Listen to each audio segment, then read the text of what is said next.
আন্দোলনে এসেছি কারণ বিগত 3 মাস যাবৎ রাজশাহী নার্সিং কলেজে কোনো অধ্যক্ষ নিয়োগ হয় নাই।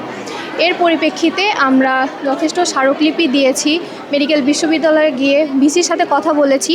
তিনি আমাদেরকে সেখানে কথা দিয়েছিলেন যে তিনি সচিবালয়ে জানাবেন, কিন্তু তারপরেও আমরা যে আন্দোলন করছি এরপরেও আরও 3টি নার্সিং কলেজে অধ্যক্ষ নিয়োগ হয়েছে, কিন্তু আমাদের কলেজে এ পর্যন্ত কোনো অধ্যক্ষ নিয়োগ হয়নি।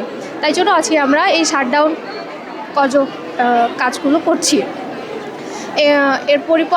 এরপরেও যদি প্রিন্সিপাল নিয়োগ না হয়, আমরা আমাদের এই কার্যক্রমগুলো আরও সামনের দিনে আরও এগিয়ে যাব, আরও অনেক কিছু করব। তো আপনার শাটডাউনটা আসলে কি অ্যাকচুয়ালি কি মানে অনির্দিষ্টকালের জন্য না কিছু দিনের জন্য? যতদিন আমাদের কলেজে প্রিন্সিপাল আসবে ততদিন আমরা কার্যক্রমগুলো চালাতে থাকবো।